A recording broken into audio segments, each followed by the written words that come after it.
BRS working president KTR ఇచ్చిన పిలుపు మేరకు కరీంనగర్లోని బీఆర్ఎస్ నగర శాఖ తెలంగాణ చౌక్లో చేపట్టిన ప్రభుత్వ దిష్టిబొమ్మ దహన కార్యక్రమం స్వల్ప ఉద్రిక్తతకు దారితీసింది.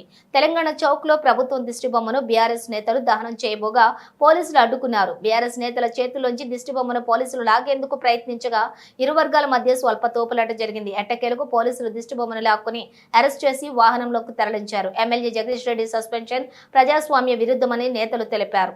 ప్రభుత్వ దిష్టిబొమ్మను దగ్ధం చేయకుండా అడ్డుకున్న పోలీసుల తీరుపై బీఆర్ఎస్ నేతలు మండిపడ్డారు. ఈ కార్యక్రమంలో మాజీ ఎమ్మెల్సీ నారదాసు లక్ష్మణరావు, మాజీ గ్రంథాలయ సంస్థ చైర్మన్ అనిల్ కుమార్ గౌడ్, మైనారిటీ అధ్యక్షులు మీర్ సౌకత్ అలీ, విద్యార్థి అధ్యక్షులు వంకూరి మోహన్, శాతవాహన యూనివర్సిటీ అధ్యక్షులు చుక్కా శ్రీనివాసు, వాజిద్, సతీష్, చేతికింది చంద్రశేఖర్, జిల్లేజీ శ్రీనివాసు, మహేష్, అజయ్, ఖదీర్, ఇర్ఫాన్, నబీ, నిజాం, రవి, రాజు తదితరులు పాల్గొన్నారు.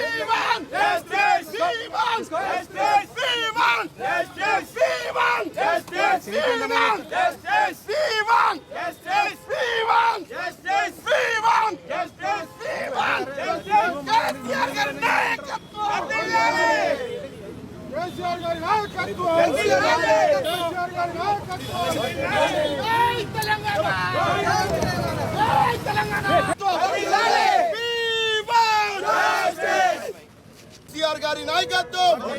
జై తెలంగాణ, జై తెలంగాణ.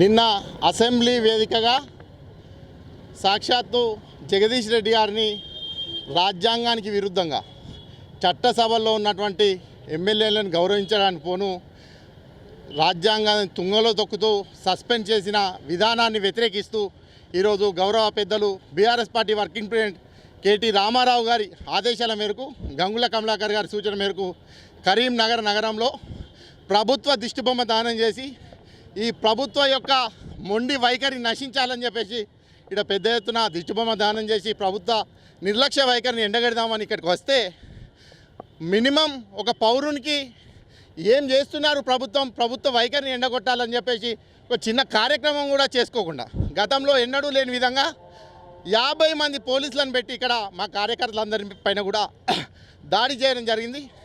ఈ పోలీసుల నిర్లక్ష్య వైఖరిని ఖండిస్తూ ఉన్నాం.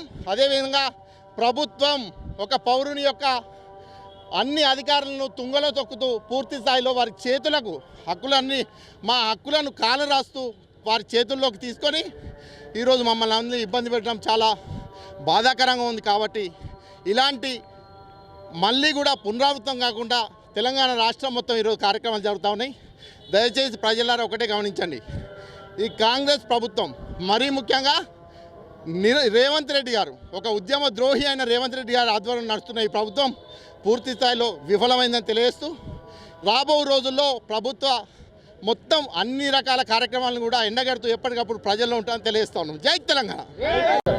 నిన్న అసెంబ్లీలో గవర్నరు ప్రసంగానికి ధన్యవాదాలు తెలిపే కార్యక్రమంలో భాగంగా మాజీ మంత్రివర్యులు ప్రస్తుత శాసనసభ్యులు శ్రీ జి జగదీష్ రెడ్డి గారు మాట్లాడుతున్నప్పుడు కాంగ్రెస్ మంత్రులు, కాంగ్రెస్ ఎమ్మెల్యేలు పదే అడ్డు తగులుతూ ఆయన యొక్క ప్రసంగానికి ఆటంకం కలిగించడం, కావాలని అడ్డుపడడం, సభను ఒక ఉద్రిక్త వాతావరణంలోకి నెట్టివేయడం, దాని ద్వారా సభలో గందరగోళం జరిగేటువంటి పరిస్థితిని సృష్టించడం, దాని ద్వారా మరి జగదీష్ రెడ్డి గారు స్పీకర్ను ఏదో ప్రశ్నించిండని, అవమానించిండు అని చెప్పి వారికి వారే తీర్మానం ప్రవేశపెట్టి వారిని ఈ సెషన్ పూర్తయ్యేంత వరకు సస్పెండ్ చేయడం జరిగింది.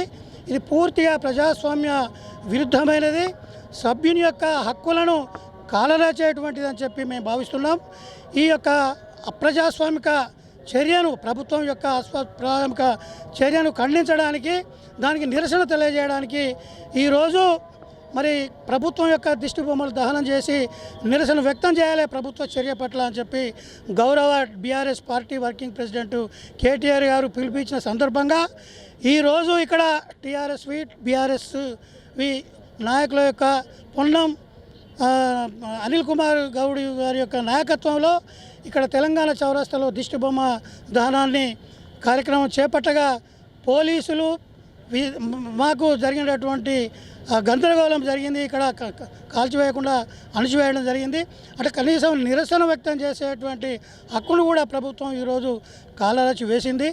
అది ఇక్కడ ఒకటే మేము ప్రశ్నిస్తున్నాం, ఒకవేళ సభ్యుడు నిజంగా ఏదైనా ఆవేశంలో ఏదైనా తప్పుడు మాట మాట్లాడినా, ఏదైనా తప్పు దొర్లినా దాన్ని సరిదిద్దుకోవడానికి, ఉపసంహరించుకోవడానికి అవకాశం ఇచ్చేటువంటి పరిస్థితి ఉంటుంది సభ లోపల. అది స్పీకర్ గారి ఆధ్వర్యంలో అక్కడ ఉన్నటువంటి ప్రతిపక్ష నాయకులతోటి సంప్రదింపులు జరిపి ఆయన ఉపసంహరింపజేయడానికో లేకపోతే క్షమాపణ చెప్పుకోవడానికి అవకాశం ఇవ్వడం జరుగుతుంది. ఆయన ఇస్తడా అయ్యడం తర్వాత ఒకవేళ ఆయన అట్లనే సరిదిద్దుకోకుండా, ఉపసంహరణ చేసుకోకుండా, తప్పును గ్రహించకుండా ఉంటే అప్పుడు మరి తీర్మానం ప్రవేశపెట్టి సభా నిబంధనల ప్రకారంగా అది జరిగినట్టుగా ప్రభుత్వం భావిస్తే, జరిగినట్టుగా భావిస్తే అతన్ని సస్పెండ్ చేసే అవకాశం ఉంటుంది.